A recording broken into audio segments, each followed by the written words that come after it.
Hi, everybody. Good evening, and welcome to Bצלאל Salon number 2. My name is Ori Sukari, and I'm a teacher in the Visual Communication Department and a member of the Teaching Center of Art and Design in Bצלאל.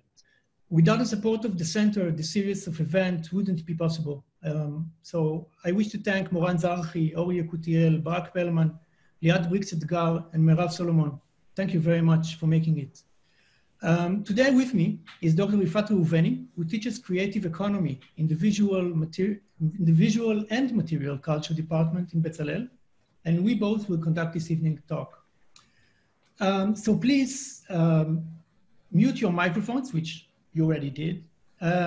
Pull yourself a beer. I think it's good. It's going to be a nice chat. Press the present to view button. It's on the top right-hand side on Zoom. And if you have any questions, please write them in the chat. We will try to answer and ask Douglas, which is our guest, as much as we can and as time permits. Of course, we cannot answer everyone. So yeah, after all these technicalities, I am deeply honored, excited, and very excited to present our next guest for this evening. For Bצלאל Salon, and this evening is Mr. Douglas Ráškov, or should I say Ráškov? Hi, Ráškov, I guess. Ráškov, yeah. Depending on the Hebrew, head monkey head or something, right? Ráškov, I guess. Yeah, I'll go for Ráškov then. So Douglas Ráškov is the author of 20 books, from Cyberpunk to New Digital Economies. He's a documentary director, founder of the Laboratory for Digital Humanism at Queens College, New York. He's named one of the world's 10 most influential intellectuals by MIT. And I could go on, and his list of achievements is like stunning. So I'll stop here. And yeah, when we started this series of events 2 weeks ago, Douglas was on top of our lists. Our motivation in inviting him was that we, as designers, artists in the Art Academy, and this great, amazing, surprisingly audience that gathered here tonight, we should treat coronavirus pandemic as a chance for a change. To better understand the now, the world stopped for a moment. A portal has opened for us to reevaluate almost everything. And there's no better person to assist us in this job than Douglas Ráškov. So, hi, Doug. Hey. It's a thrill to have you here. Where are you talking to us from? I'm in New York, a little town called Hastings-on-Hudson, about 45 minutes from New York City. Yeah, and I like the framing. It's funny, I like the framing. I was thinking the same thing, and I've been trying to be optimistic that COVID, because it quiets everything. It's this moment to reset. And people like me are writing all these articles on here's how we replace the top-down economy with a bottom-up, collaborative, circular economy. Here's how we can do education in a more distributed fashion. Here's how we can use technology for utilitarian reasons, but then real life for the spiritual reasons. And all this talk, but I'm reminded of the first dot-com boom and bust in the end of the 90s and early 2000s. And when the stock market crashed, the original cyberpunk people thought, yay, the internet has fought off this infection from corporate America, and now it's going to return to the people's net. And we could start thinking about more peer-to-peer, social, Tor-based, distributed, decentralized media and all. And they came right back, though. The corporations between Google and Facebook and Amazon, they came back, and if anything, they used that interregnum. They used that moment of pause to reify their scorched earth extractive policies and maneuvers. And I'm wondering, kind of out loud, what can we do differently this time to actually, reclaim our world and our economy for human beings rather than just let Jeff Bezos become a trillionaire off this catastrophe? Yeah. Well, we're going to talk in the next hour or so a lot about what you just said from different perspectives. But I want to start with the first questions that I have, which is it's a bit personal, really. I I want to start with a dear friend of yours, and which is a true idol of mine, who passed away from leukemia a few weeks just before the coronavirus madness started. And I would be really happy if you could talk a bit and say a few words about Genesis P-Orridge to our audience. You might not know him. I'm not sure. Maybe most people don't know him even. And especially, you know, it's a kind of big question. So just like hit it off. Like the question is, what do you think was his contribution to modern pop culture? And especially from your point of view, because you actually played with him even. Right. Well, Genesis was a lot of things. I mean, originally mostly known for the Coombe transmissions and being the front person for Throbbing Gristle, which was the first industrial band. And what their mission was, or his mission at the time anyway, was to translate or import the cut and paste aesthetic and mission of William Burroughs and the artist Brian Geisen, to sort of the more popular culture mediums. In other words, rather than just text and painting, to move into postcard art and then music and then video, and to as a way for human beings to assert themselves in a highly industrialized late 20th century culture, that he would take the sounds of industry and sample them and then turn them into music, so that we are sort of creatures of this thing, almost embracing the nightmare of industrialism to push through to a new humanistic aesthetic on the other end. And that led in part to sampling culture and rave music and all the sort of the counterculture's understanding of follow your bliss and pleasure as a weapon. And later, he decided to apply a lot of this cut and paste aesthetic to the human body, you know, a little bit like Orlan, or one of the artists who, you know, well, I guess Orlan was the real one, to move stuff around on the body and to see your presentation as plastic, and then to break sex, and not in the what is now a sort of the traditional transgender way, but in a pangender way, that he saw the sort of the breakdown of gender as kind of a conspiracy of DNA against human autonomy. He didn't think that people had to die, that DNA somehow is an alien virus that came into us and put a clock on it, and also that divided us into men and women. And so he and his second wife, Jackie, decided to, they would both become pandrogynous. They would both get both genders. And a lot of people still yell at me, because at times I still call Jen a he, and they say, oh, well, Jen got breasts, so Jen is now a she. And I remember having talks with Jen about it. Oh, so are you a she? Are you now like chick with dick? And he says, no more chick with dick than I am man with tits. You know, and they meant it. If anything, he would want to be considered a they, because he and Jackie were a thing together. They meant to become a shared two sexual, many sexual organism. And then halfway through the experiment, halfway through their surgeries to both get everything, she died. So it was really kind of tragic. Now, not just that he lost his wife, but that he's halfway through this totally transforming art project thing, and the partner's gone. And it was really difficult to recover from that. And in some ways, Jen never did from that cut and paste. But the ultimate binary that Jen was trying to break at the end was the binary between, you know, life and death, because his partner was, or their partner was on the other side of that.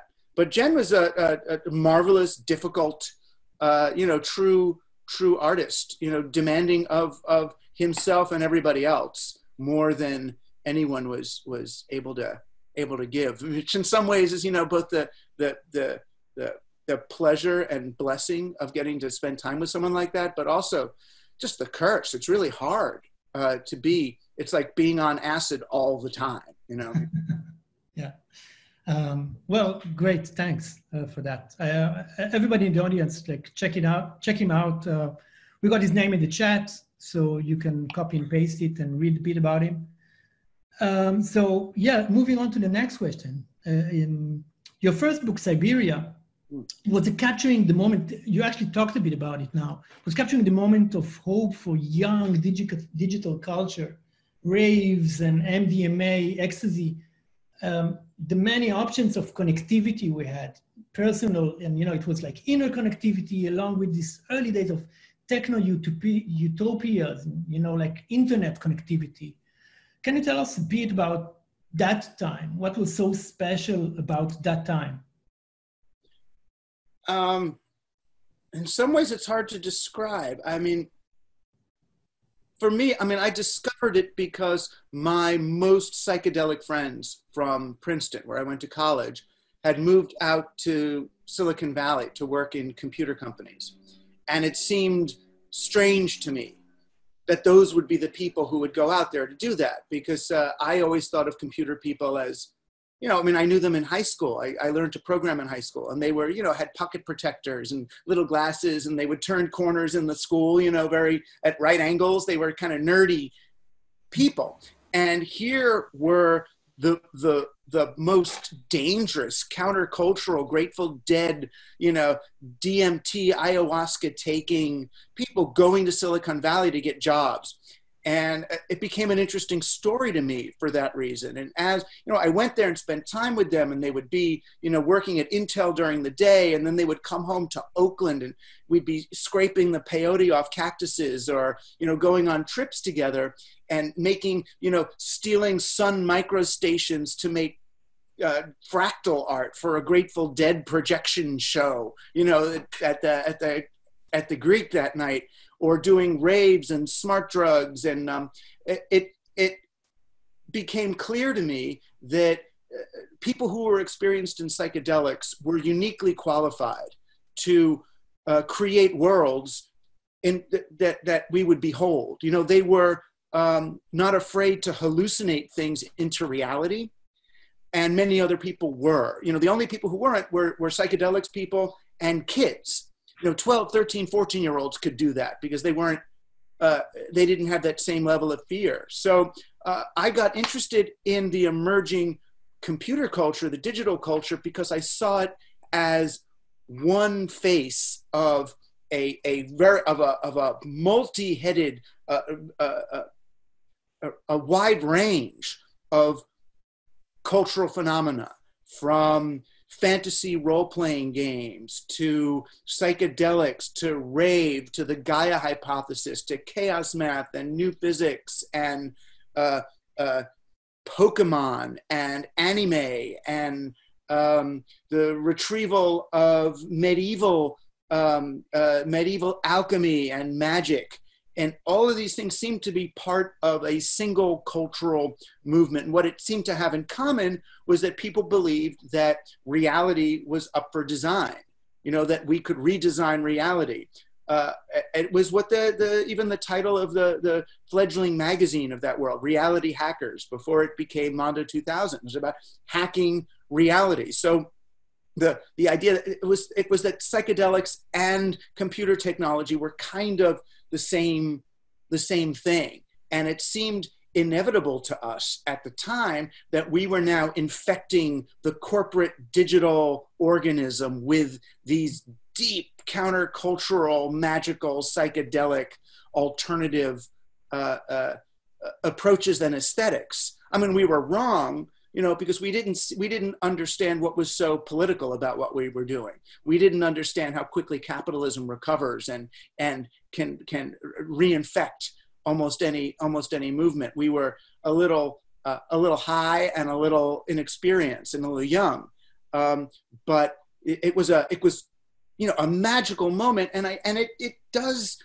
it recurs. That sensibility does recur. You see it every now and again, sometimes in more rigorous forms. I mean, I got a PhD when I was 50, right? Because, I mean, in some ways, because we need to know who was here before. We weren't the first, No, it turns out 1994 cyberculture was not the first woke culture, and it won't be the last. Yeah. Yifat, go and ask a question, please. Yeah. Hi, Douglas. Hey. First of all, it's important for me to say that as an economist, reading and watching your materials really made me feel less lonely. So maybe this is the translation of Team Human. You mentioned the dot-com boom. And 20 years later, it seems everybody knows that the digital economy has gone wrong. But still, very few know how to fix the problem or even to explain it. So what is more illusionary in your, or problematic in your mind? Digital landscape which programmed us to be automatists or alienated us from each other, or a Wall Street ideology which presents human nature to leverage and increase profit endlessly? I mean, is it the human nature or the technology? Well, I think it's capitalism. I really do. Because you look at the promise of television and how that was surrendered to, television we thought was going to be about long distance education, and it ended up being used to promote consumerism. That was what it was for, to get people to buy stuff that they don't need in order to keep the market growing. And then the internet originally was a threat to consumerism because people are speaking to one another instead of watching advertisements. There was that great study that came out around 1994 where they found out the average internet connected home was watching 9 hours less commercial television a week. And that was considered a gauntlet. It was an act of war. But they, by turning the internet into a surveillance platform, they're really extending the agenda of television now. The internet is for Netflix and YouTube. The internet is not being used primarily for collaboration and engagement. And although now maybe at least people are using their cameras more than just their screens. We'll see. Maybe this is going to change a little something. But no, I don't think it's human nature. I think that Silicon Valley libertarians love to describe, from Team Human, they love to describe human nature as a battle for survival of the fittest individual, where whenever I look at real evolutionary history, I don't see that. I don't even see that in Darwin. I see the story of how different species collaborate with each other and amongst each other to ensure mutual survival, that there's this, it's a tremendously collaborative dance of sustainability. And this myth of competition is, of course, perpetrated by people who are inside the gamified marketplace. And if they don't know, I mean, and most economists don't even recognize it. Most economists start with interest-bearing central currency as a given condition of nature. And it's like, no, the economy only has to grow so that bankers can make money off the economy. It doesn't need to grow in order for people to, to maintain the velocity of money required for sustainable living. And it's that assumption that's so hard to break. And when I speak, to economists, I gave this talk to economists in the mid-90s in Germany. And this PhD guy got up and he said, I'm the way only Germans can. I'm Dr. Professor, he did wasn't doctor, I'm Dr. Professor, blah, blah, blah, blah, blah. And he goes, so tell me, Mr. Ráškov, what is your background? Whoa. So I turned around and I looked and I said, it looks blue. Looks blue to me. And it's like, what the fuck is your background? It's like we can't speak honestly about and I want them to, they're all quoting Adam Smith without reading Adam Smith. He's a moral philosopher talking about small business and how we have to maintain small business and local economies over these giant long distance corporations. Yet now he's the patron saint for the economist and neoliberalism. So it's almost as if I'm speaking to Trump people. sometimes but they're educated and they can do derivatives and integrals on things, but they can't challenge the underlying assumptions that they're bringing to it. But yeah, I look at capitalism, and before capitalism, you know, there were things that were, you know, I like, what's her name? Rianne Eisler, you know, the Chalice and the Blade sort of, you know, male dominator culture models. I go back to, for me, I go to Francis Bacon and the empirical science, and this quote I used in Team Human of where he's talking about how empirical science will allow us to take nature by the forelock, hold her down, and submit her to our will. So he's using a rape fantasy for the benefit of science. And it's like, if that's the way we're seeing the world, as women and nature are these things to subdue and hold down and extract the value from, while, I don't know, we move towards increasingly abstracted, protected, I don't know what, artificial wombs or something for these billionaires to live in, then we're so doomed. You know, so it's like, for me, it's about that. And I don't think it's human nature. I think we're born into a world, and it's so hard not to think that that's the way the world works, because it seems to work that way. So it's really hard to undo that. You know, when I talk like this, the comments I usually get are, well, we need jobs. How are we going to be without jobs? And so, okay, where did jobs come from? When were they invented? What does it mean to sell your time instead of the value you create? And it's like all these sort of basic understandings of how the world works and human needs and these games that we put on top of it. It's really hard to dig down to that. And maybe, like Ori was saying, maybe this moment of pause will make people realize, wait a minute, why am I going back to work to make plastic things that nobody actually wants? What is this? And I'm risking my life to go do it. And maybe it'll start to get people thinking about other ways of providing for themselves. Oh, I do hope so. I mean, it's interesting because I keep starting my classes with saying that this model, you are familiar with it to the students since you were born into it. You don't know that there are other models or possibility of other models, but at last we are inventing this behavioral economy right now. I mean, the last few years, so maybe there is some light in the end of the tunnel. People were telling me about, and I have to read it, that Milton Friedman, of all people, wrote a book. Exactly. That's very young. And is that a key? One of the keys to the puzzle is understanding the economy from actual human need. I don't know if you can start with him, but yeah, he spoke about the public duty. You know, all the things that nobody mentioned. But he spoke about the public duty for education, for shelters, welfare, health systems. He started with. Anyway, speaking about the solution in Team Human, you say that being social may be the old point. But yet, we're talking about, you know, we're talking to many students, and we tend to think that we are social because we use social networks, Facebook, Instagram, Twitter, Tinder, just name it.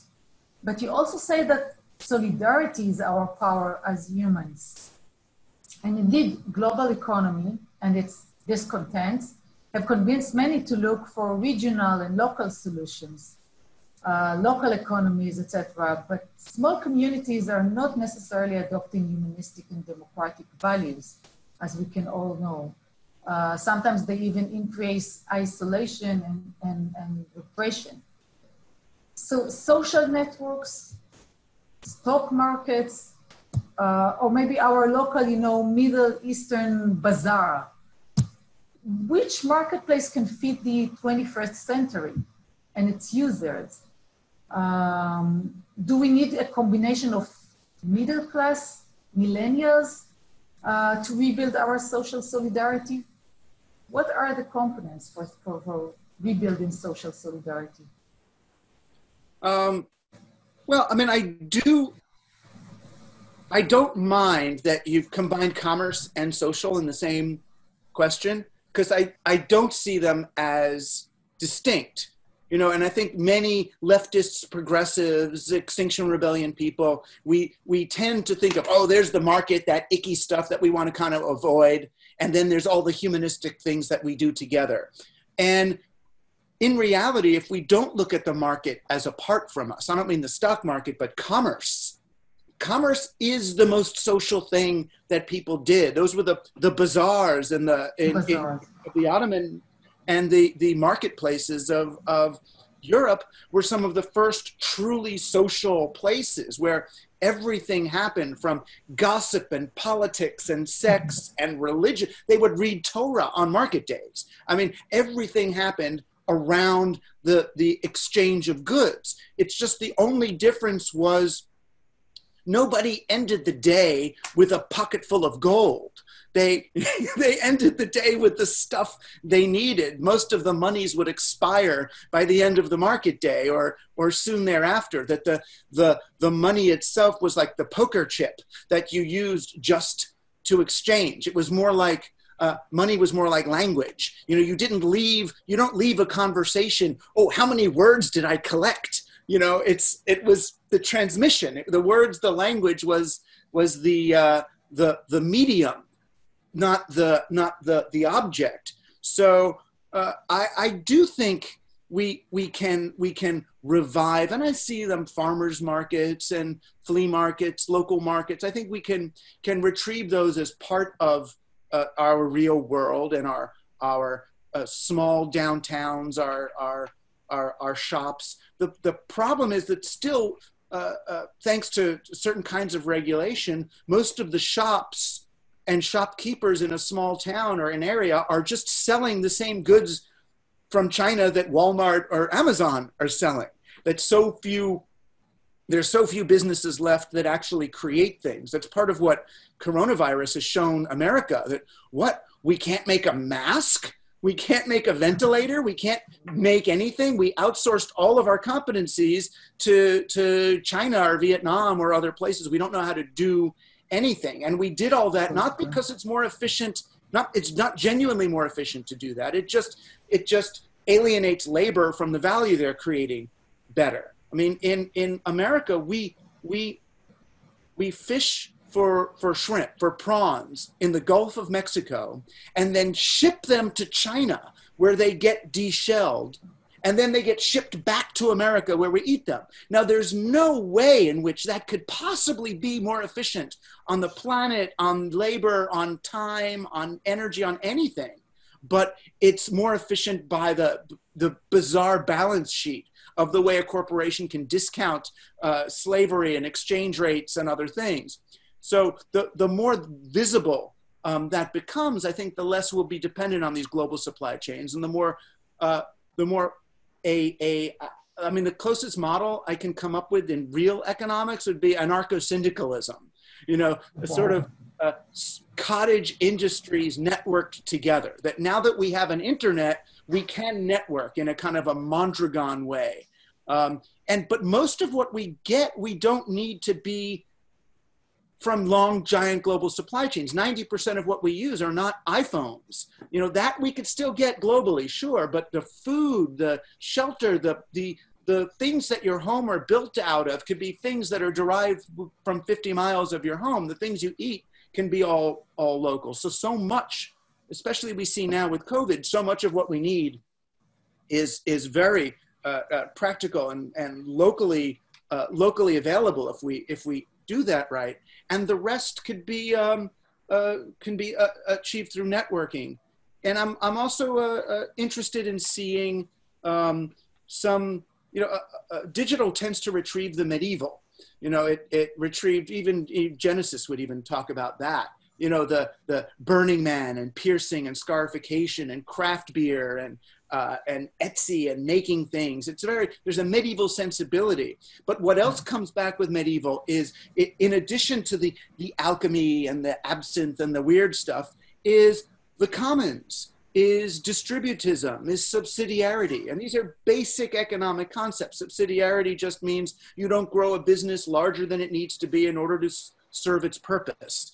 If your pizzeria is large enough to serve your community, you don't build a second one for the next town. You let someone else build a second one in the next town, and then you exchange recipes. You end up with greater resilience, because if you run out of flour one week, oh, can I borrow flour from the neighboring one? You get strength, not you don't move into fragility and increasingly brittle structures. And distributism is the idea that rather than redistributing the spoils of capitalism after the fact, we pre-distribute the means of production, which just means that the workers own their own tools. The people in a company own the company. You're a platform cooperative. And those are models, again, that will be easier to resurrect in the post-COVID economy than they would be to do, last month. Oh God, I wish to hear those ideas in business schools. I know, well, that should be the object of the game, right? In business schools and in tech development schools. The capitalists were smart. In the 1920s and 30s, they funded economics programs all over the world and got them to teach capitalism over anything else. Get rid of anybody socialist, send them to the new school downtown in New York with the crazy people. And in real business schools, we're going to teach, Friedman and national of manufacturers sponsored growth-based economic models.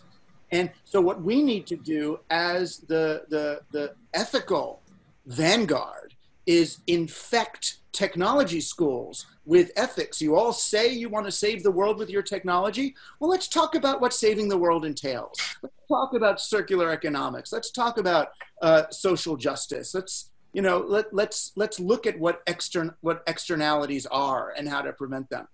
And let's take them up on that. It is so true. But you know what? It's not only content. It's also the way they teach. I mean, you talk a lot about human or humane values in technology and business and economy.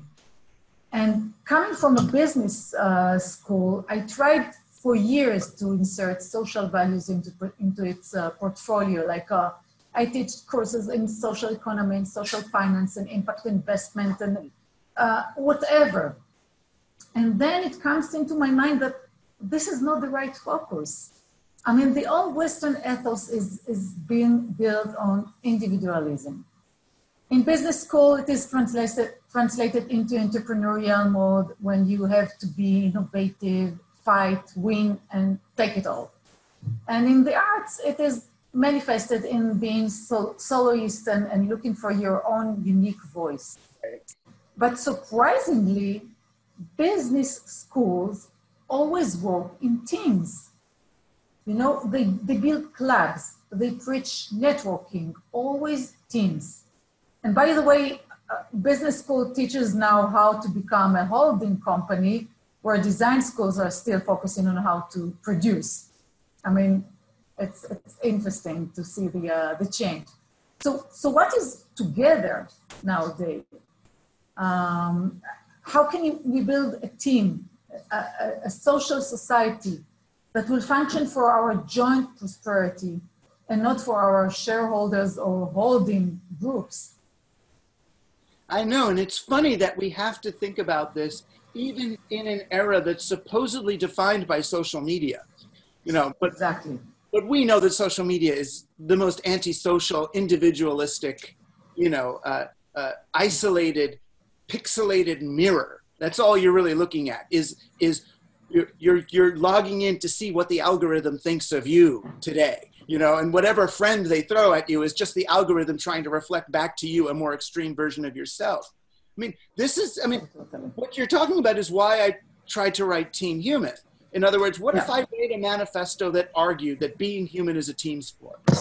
No such thing as an individual, that the more individual success you have, the more you are going to isolate and insulate yourself from everyone else. And I talked about the heroes of the digital age are these billionaires who came to me for advice on how to build their bunkers. because they want to earn money. And this is the sad thing. They want to earn enough money to insulate themselves from the reality they're creating by earning money in that way. Right? So the more money they earn, the more money they need to keep all the people they've hurt further away from them, to get the masses away, or to protect themselves from the environmental devastation they've created.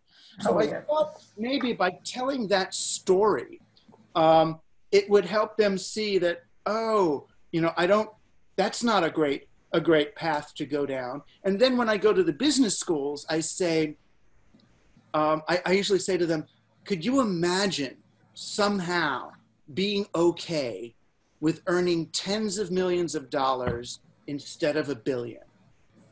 Could you settle? The same questions that I'm asking. I'm amazing. Could you settle for 20 million? What if you set your sights down to 20 million? Then what valuation do you want for your company then?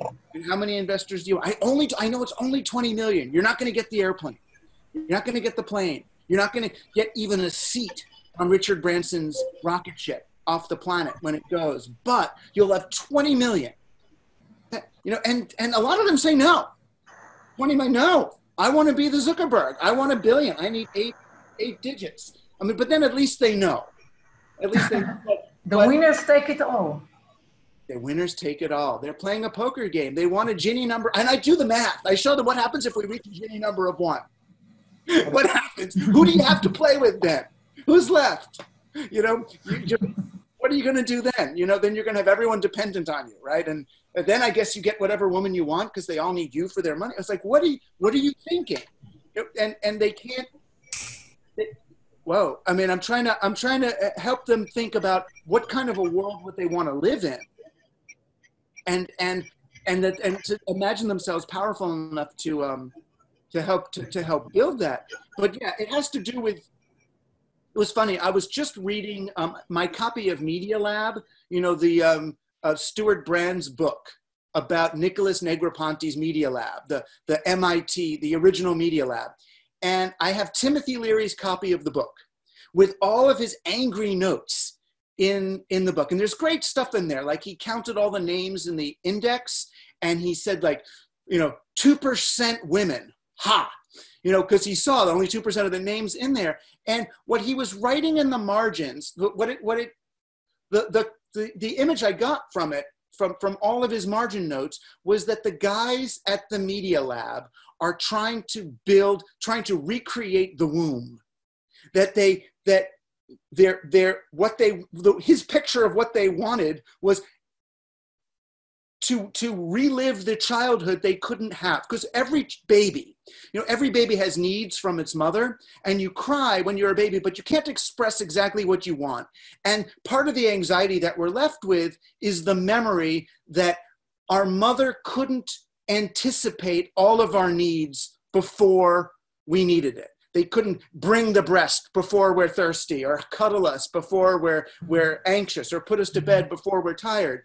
And their vision of the digital future is algorithms that predict what we need before we know it ourselves. And you sit alone in your perfect little gamer's chair with your VR, whatever, in this, and the algorithms bring you what you want, whether it's through Amazon or through VR, before you need it. But it's an individual utopia. It's where there's no intimacy. There's nobody else. It's just you back in the womb. And so I think it's almost a developmental disorder that is part of the problem, that we make too many decisions before the myelin sheaths grow around our frontal cortex when we're still in our childlike impulsive state.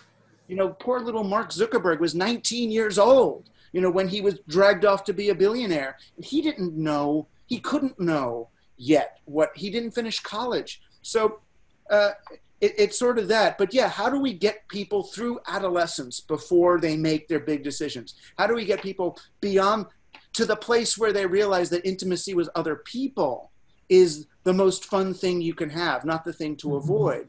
And that, you know, gosh, that's got to be younger. That's going to be in their kindergarten through 12th grade education, socializing them, getting them off the iPads and modeling teachers and peers. You know, it's a re-socialization that we've got to go through. Okay. Right. I want a question from the audience. What do you think about that? I think there's a very good question waiting for us in the chat.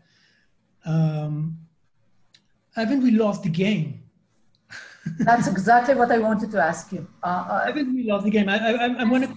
It's coming from the chat from Tila Hassin, and she's asking, haven't we lost the game? It seems the only way for us humans to collaborate have become completely controlled by the same platforms as we are trying to resist. Sorry. Since those platforms can completely regulate the virality of any message. I'm glad you referred to the market as a social space. Can the market actually be driving force to create more moderate alternatives to the big tech? So this is actually two questions that we have. The first one is... I mean, yes, in the big picture, I fear we have lost the game. You know, after I turned 50, I became not just resigned, but I processed the idea that I'm going to die as an individual, and I'm okay with that. I'm no longer afraid of my own death. But over the last couple of years, I've had to evaluate and accept the probable death of our civilization, our species, and maybe biology itself. You know, I had a good long talk with James Lovelock, who came up with the Gaia hypothesis. And he believes that because over the last couple of million years, the temperature of the sun has gotten hotter, that if we did wipe out life on Earth, we no longer have the conditions for life to spawn again. That the current life we have on the planet is part of what keeps the planet's temperature cool enough for life to go on, but that we couldn't start it again. And he doesn't believe there's life elsewhere in the universe either. So if that were possible, if that's true, and we're burning it up, wow, what if the only part of the universe with awareness is going? What if this is it? You know, and may never come back, that we were the blip of self-awareness that the universe had.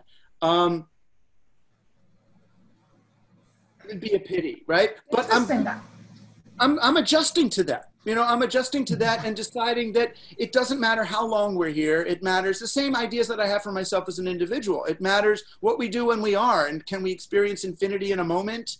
And what do we do with the time we do have here? So as far as that first question, haven't we already lost? Yeah, we may have. We really, really, really, really may have. But whether we've lost or not, our alternative is the same. Right? We do the same things, is try to engender a loving society of nurturing and help people understand that we still have everything we all need in abundance. We don't need to make scarce markets for things. We can distribute things differently. We can develop other kinds of commerce and all that. And to the second part, it brings me to the second part, which is that I feel like the scaled solutions that we're trying to bring are not the ones that work the best. That the easiest way to retrieve the local market is to do local marketing, is to get as much as you can from locally. And at first you might see that the price seems to be higher, but the cost is actually lower. You know, and it's a matter of educating people that yes, the price of the item at Walmart is cheaper, but the actual cost to your community is greater. And helping people visualize that and see the metrics and understand it, being able to, how do we make the value of recirculating money apparent to a community? And I think that's by reviving institutions like credit unions and buying clubs and networks of stores, you know, creating, it seems like the only way to allow the beneficial effects of circular economics to take hold is is like a Dyson vacuum cleaner. You have to create boundary conditions of some kind so that the swirl can take effect. And the boundary can be, local boundary is probably the easiest, but it could also be your union or your bandwidth of society. But you create a bounded network so that you can see that $1 circulating 10 times rather than $10 being extracted once. And I mean, I do have some hope for that, especially as things get too expensive for people to buy from the traditional players. You know, at a certain point, you know, the poor are not worth Jeff Bezos's time when he's a trillionaire. So how are the poor going to get on? They're going to get on by realizing if this person has needs and this person has skills, you have the basis of an economy. Now all you need is a means of exchange. And maybe, just maybe, technology can rise to that challenge and provide whatever authentication or verification people need to feel comfortable having an exchange that it's being tracked and accounted for. But I would like to stay still in this science fiction arena, because your project in the last decade is indeed to deprive humanistic values into technology and economy. But in the 21st century, we are already designing technology. We are designing biology. And we even designing our health. I mean, with this special focus on Bill Gates' frightening invention of this skin chips vaccination. So are you fighting for inserting human value in technology, or are you in a race to stop singularity? I mean, do you think things are still reversible? Or it's too late and we are already in the matrix? Hard to say. It's hard to say. You know, I don't think we're in the matrix quite yet, because we all feel the loss. You know, if you quiet down a person for 15 or 20 seconds, they go into mourning, you know? I mean, we all do. I can barely sit and meditate anymore, because 30 seconds in, I go through this period of mourning, you know, and I don't know whether it's mourning for the indigenous people in the First Nations or what it is, or just the loss of contact. And now, because, if I talk about it, I almost want to cry because of where we're at, the way we're locked up, and the masks, watching my daughter walk around town with her mask on and being anchored in this reality is just, it's insane. But I forgot that the actual part of the question was what? You actually answered that. On our way to the matrix. yeah, we're in a way on the way. I mean, the thing is, the matrix doesn't actually work. The better the resolution of the matrix, the better we are at seeing the difference. It's just like, Toy Story. When Toy Story first came out, the first 15 minutes, everybody looks and says, "Oh my God, it's real." But then your level of discernment increases, and now you see, "Oh, I'm not in the uncanny valley anymore. That's an animation." And I feel like that keeps happening. And that's, to me, I have faith in that. And the other thing I'm seeing is I do believe in the soul. And I don't mean it in the soul in the Protestant American way. I mean soul as psyche, the way Aristotle might have talked about soul, as a formal cause for being human. And the soul does not fit into the ones and zeros of digital culture. The soul is squirrely and liminal, and it's between things. I mean, the easy way to understand what I mean by soul is to think about James Brown and the way he sang. He has soul.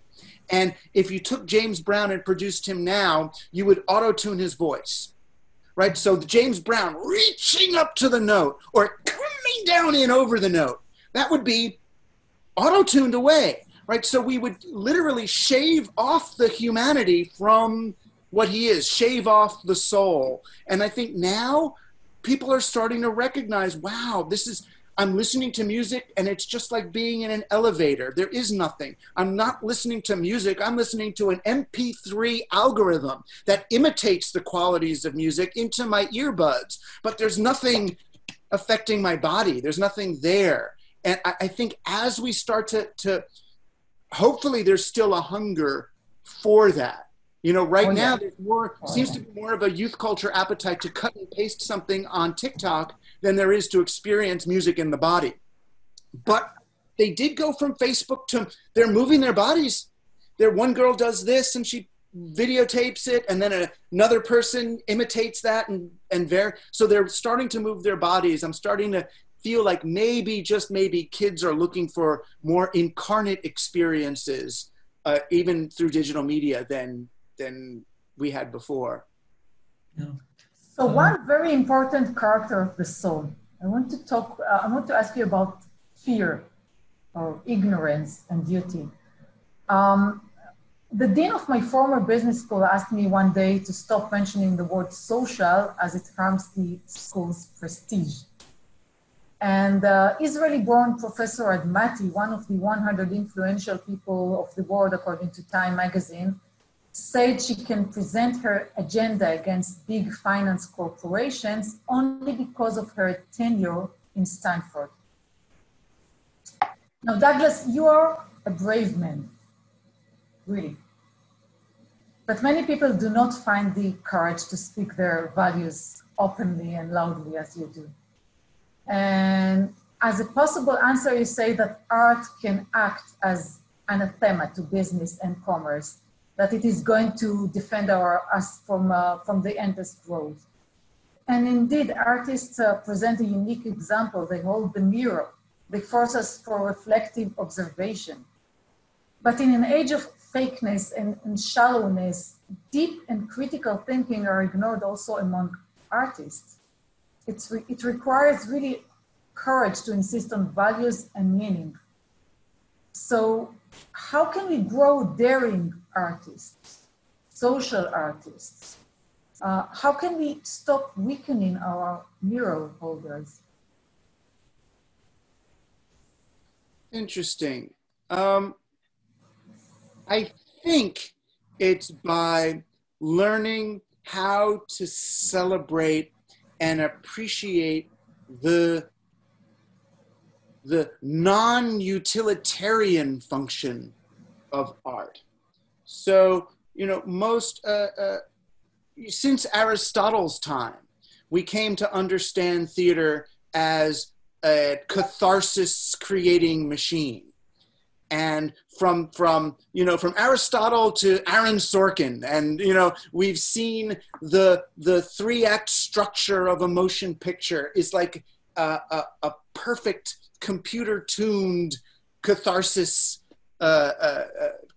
machine. Yet I watched David Lynch did a second version of Twin Peaks for television. Heard. Like a 10 or 12 part television.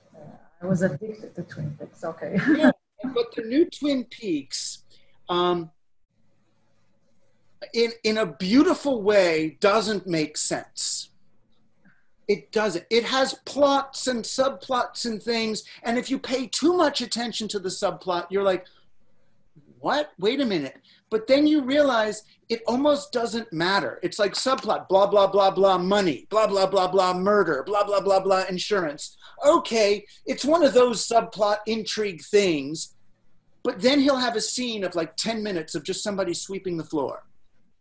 And thinking, what the fuck? What's happening? What's happening? What's happening? It's a guy sweeping the floor. Is there something? What am I not seeing?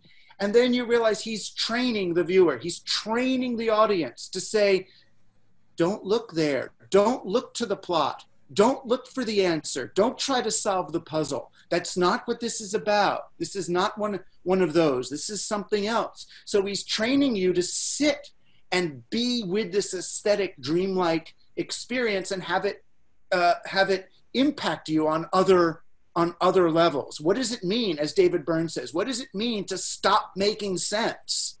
Stop making sense, that's not the reward. That's where art almost needs to bring us now. And we have to become, I think the way that we help them is by becoming more tolerant of art that doesn't make sense. We are so cruel. We walk out of a play or move out of a gallery and say, well, what the fuck was that about? if you're asking what was that about, then that's then yay, they succeeded. That's where we need to go, is we need to be moved into that uncertain place, and we need to experience that uncertainty, that in-betweenness, that weirdness as the reward, as being reminded of our humanity and the doubt with which we actually move through the world. We don't know if there's God. We don't know if there's meaning. We don't know if we're going to make it. And to become tolerant of that and then enjoy that. You know, to enjoy the wiggle in the steering wheel, that it's not all locked down, then more of them will come. More of them will come and try to create those sorts of experiences. And they're going to go to deeper places than we know of when they do that. There's a rigor in that, you know, not a laziness. Interesting. I was totally expecting different answer. You know, I sometimes wonder, you know, I mean, in a utopian society, no one would get paid for art. I always hear about Bali and how everybody's an artist in Bali and no one gets paid for it. I could see that, but we're certainly not there yet. You know, we need professional artists the same way we need professional journalists, because we have multi-billion-dollar corporations that are there trying to program us into complacency and submission. So we need journalists to deconstruct the lies, and artists professional artists to create competitive alternative visions of how things could be. Yeah, that's very true. But I'll tell you why I was surprised from your answer, and because I was looking and was very depressed to see what happened to humanities in academia. Yeah. And in a way, I'm afraid that arts and humanities share maybe the similar fate. I mean, how can we make sure that arts would not go through the same process as humanities, taking its inner values and passion and turning it into a functional, instrumental, or neutral decoration? And the emptiness, this emptiness is very fearful. Like, so I wonder, how can we stop from arts to go on the way that humanities already went through? I mean, it may sound like a crazy optimist here, but I think that the humanities may actually come back. In other words, that now that every high school and college is talking, well, they're all talking about STEM, right? STEM education, science, technology, engineering, and mathematics. Mathematics, yeah. Because everyone's got to learn how to program and do all this stuff now. But when I hear that at the same time, and from the same people who are saying the robots are coming and the AIs are coming and they're going to take all the jobs, I would think the job that robots will do best is STEM jobs. You know, is programming other computers and figuring out 4x loops and all that, and writing algorithms. And if I were advising a young person on what majors to take in high school and college, I would say humanities, critical thinking. Humanities, that's all there is. I mean, critical thinking, one, because politically we need critical thinking. We need people who can look at the world and say, oh, these are not pre-existing conditions of nature. These are institutions that need to be deconstructed and smashed. And without critical thinking, there's nobody to do that. But I'm thinking about thinking and courage. What sort of jobs will be left for humans in a world where robots can till the soil and build the cars and design the freeways? The only jobs left for humans are art and humanities. That's the only thing that humans can do that they can't. A computer can never be David Lynch or David Byrne, you know, or Laurie Anderson or Sadie Plant. That's the one thing that the machines can't do. They can pretend it, but they can't do it because they're not coming from a place of soul, of meaning. So in some ways, it's a utopian vision of the world where robots do all that labor, and human beings do all the creative production and the knowledge production. I want to ask you one question, and then I want to move to the audience questions. I got something like, it's a bit of a rumor that you were invited like a few years ago a few billionaires invited you to, they asked you very interesting questions, something like about the end of the world. Yeah. Can you like... Binary questions. Can you tell us a bit about that? Like, yeah, I mean, we mentioned it a little bit. We referred to it like a half hour ago, but yeah, I mean, I get invited to do talks a lot, and I thought this was one of those talks, you know, about the digital future for a bunch of investors or bankers or whatever. And I always go in and then hit them with a full dose of humanism, you know, sort of, you know, beat them up a little bit, which is really what they want. They're all, you know, they all, I'm sure, at night get tied up by mistresses and, you know, all that. They're all just masochists when it comes down to it.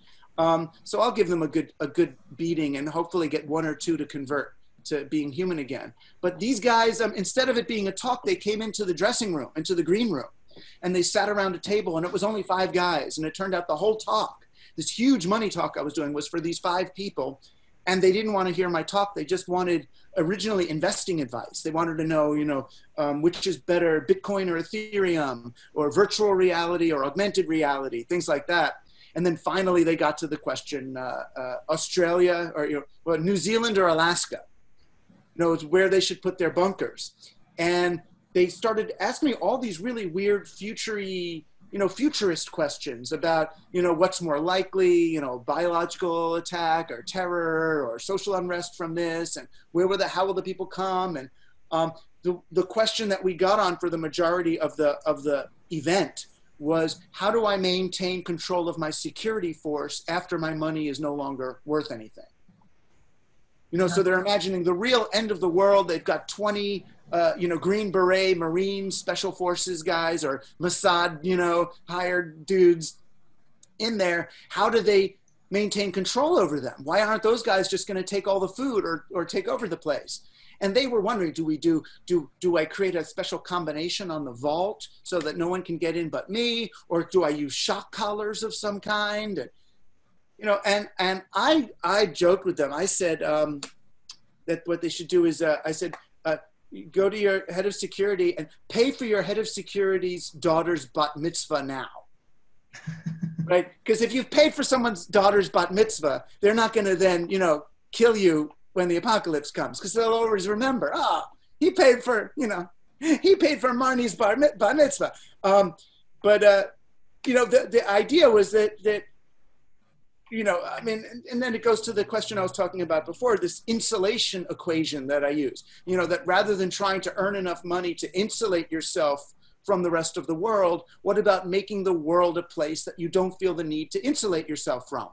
That rather than spending billions of dollars on your perfect hermetically sealed bunker in New Zealand, what if you spent your time and money making the world so these bad things won't happen? You know, and none of them bought that. None of them bought that logic. I have a question from the audience, a very interesting one by Neta Gurevich. What about books? I mean, do you think digital natives are still able to read the long form? And what's the impact of the changing quality of reading on critical thinking, enlightenment, and liberalism? Well, it's interesting. I mean, I feel like books got abused over the last 30 or 40 years. You know, people think that because they have keyboards, that they should be writing books. I mean, I say this as an author. They shouldn't. Just because you have a video camera in your iPhone doesn't mean you should be making feature films. You know, they don't know what books are. And everybody with a business wants a book to become the calling card for their business. They have more money to promote their books than those of us who really write books. They get bigger advances than those of us who really write books. And they reframe what a book is for most people. People no longer understand what the experience of a book is, because people are writing books that are not experiences. They're writing books that are business plans or demonstrations of their consulting skills, because they want to get clients from the book. You know, the book should be an end in itself. You read a book, you know, someone once asked me at a reading, why should I read your book? I said, for the pure pleasure of reading my book. You know, there's no utility value. Don't worry, you don't get anything. It's not going to help you in your business, not going to help you in your life. It's going to be a nice time. You know, it's a modest thing, but it's also the most egotistical thing an author can say, is you're reading my book for the book, period. You know, and that doing things for their own sake. I mean, I remember there's a Talmud passage where the rabbis get asked, what's the best reason to be reading Torah? Is it to be learning about our history, or is it to be learning about ethical behavior in the future?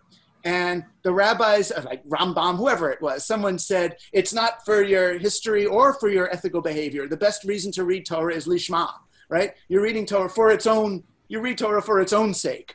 And I just wish there were so many, I wish people lived more aspects of their lives for their own sake. You're not taking a walk to reduce the number of calories or to make your heartbeat go better. You're taking a walk to take a walk. You're exercising to exercise. You're making love to make love. You know, everything's for its own sake. You start really living life. But the book, I don't think the book is gone. I feel a little bit done with books myself because it's so much harder to reach people with a book. You know, the book lets me do a TED Talk, and I'll reach 2 million people with the TED Talk and 20,000 people with the book.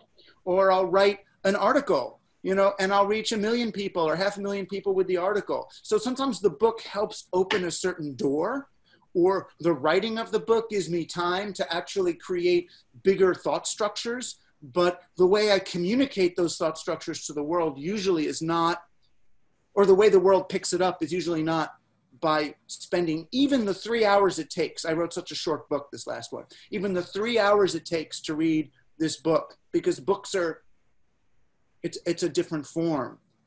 But through, they still read articles, but podcast, more people listen to the podcasts now, and that's kind of an oral, verbal, you can go deep with somebody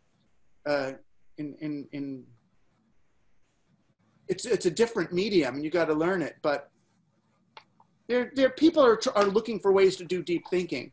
It's just the book, I mean, the book may be an artifact of a different era. You know, the book is a printing press era gentleman in his drawing room who has the time to sit and read this thing and develop his perspective. It may not be the dominant intellectual form for the 21st century. It's just hard for me as a, you know, college educated author to accept that. Yeah, I love books.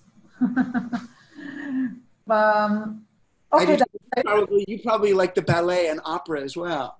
Oh yeah. I wanted to ask you about Israel, but we are running out of time. So when our audience are more interested in this, the influence on critical thinking. So last question from the audience. Do you think a more through visual education could develop critical thinking? I think partially you answered by your answer to the book question, but still, this visual communication can influence critical thinking. I think it can. I mean, I tried certain things in my, I taught a course in propaganda to college students, and they really, they couldn't write. They really can't write. Some of them are what I would consider functionally illiterate. They really can't write. They could write, you know, directions, turn left at the stop sign, but they can't write compound sentences. They can't really, and then I realized the reason they can't write is because they actually can't read either, really read. They don't recognize syntax.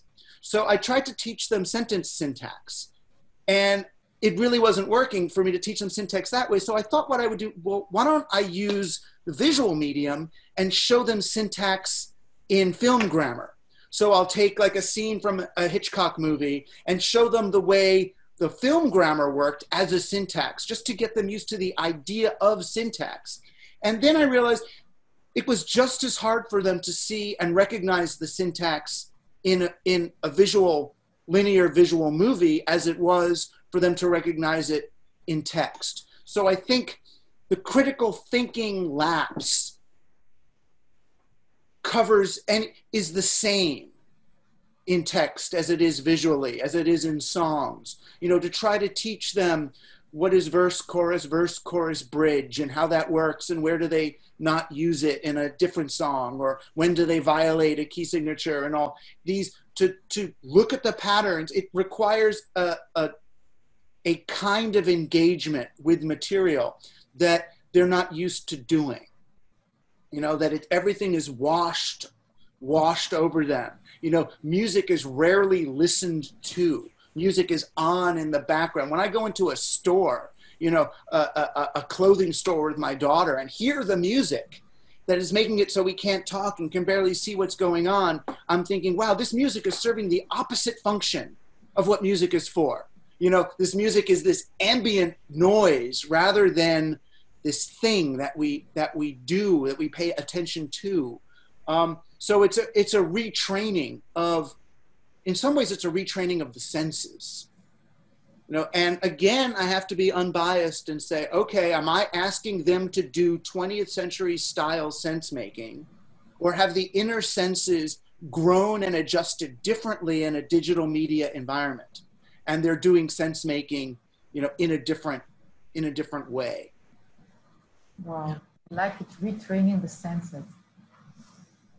Guys, Yifat, Douglas, I think, yeah, we're running out of time now. We just started, like we got tons of questions, but Oh yeah, we'll leave it for part two. Okay, part two. Yeah, and unless you want to pick one of the questions and like. You can pick, or should I look in there? Yeah, maybe you can like pick the last one. Yeah. the last one. Yeah, I think Douglas can do that. But Your description of local markets and community-based local economy echoes somehow Trump's anti-global rhetorics. How do you feel about that? I don't feel so bad about that, you know, because Trump is, and Trumpism is in some ways responding to the paralyzing effects of global neoliberalism. And they understand that we need some kind of boundary conditions, that this global marketplace doesn't make sense. But they're picking the wrong boundary, right? They're picking the boundary that was defined in the last Renaissance, which was the nation state. And the nation state is an artificial, mythically derived boundary condition to reify a monarchy. That's what it's for. It's a myth. And if you look back at the Renaissance, what happened was the nation state replaced the city state. And the city state, I have much more enthusiasm for the city state because it's an organic, it's more of an economic organism that grew out of a local phenomenon. The city state happened more like a termite mound would happen, whereas a nation state happened with a map and a symbol system.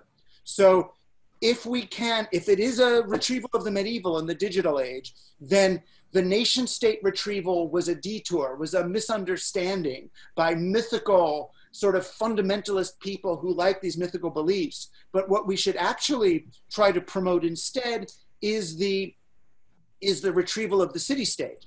You know, and again, the city state, it's really hard in America because a lot of people look at the city as George Soros and the Jews and the evil conspiracy of the city and cosmopolitans and gays and blacks and Mexicans. And it's all that bad stuff mixing and watering down the gene pool of our nation state's people.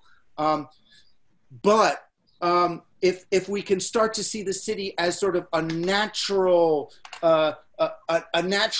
feature of the countryside, as part of where farmers bring their stuff to trade, and we don't look at it purely as this sort of metropolis for the idolization of corporations, then then they can come back. But yeah, it's I feel a little bad about it, but not totally. I feel like the progressives missed an opportunity with people like Trump, to say, rather than no, to say, yes, but. It's like, oh, you're kind of on the right track here, Donald, but actually the way to really make this work is like this. We could have, yeah, you know, because he's so malleable. He's so impressionable. If we had just went, the day that he got elected, I was like, let's all just infiltrate his administration. Whoever's the last person he speaks to is whatever he's going to say. So if we're all in there and talking to him, he's going to do what we want. But I mean, I know that's very optimistic, and he wouldn't, because he's like part of some evil business or something. But I had some hope that the sort of Bernie Sanders, Elizabeth Warren group could somehow merge with the Trump people, because their agenda is the same. You know, to some return to local autonomy and personal solidarity in this world where people from far away who I don't know, who didn't vote for me, are determining so much about every choice I have in my life. And both of those constituencies want the same thing in much the same way. And there's a way to unify all of them, or to at least forge solidarity between them, rather than the current acrimony. If and when that happens, I think we do get the local economy we're longing for, and it will be a local economy of city-states more than it is of these nationalist myths. Amazing. Wow. Yeah. This is a good note to finish. Covered a lot of ground. We got you like really optimistic. Oh, no, he's an optimistic, yeah. Sounds it. I'm hopeful. I'll always, till the very end, I will keep offering up the most direct path to avoiding probable demise. Great. Yifat, Dr. Yifat Raubeni, thank you. Douglas Raubeni. Yes, thank you, Yifat. It's great to meet you. Namaste. Thank you, Douglas. It was fascinating to hear you. Let's open the mic.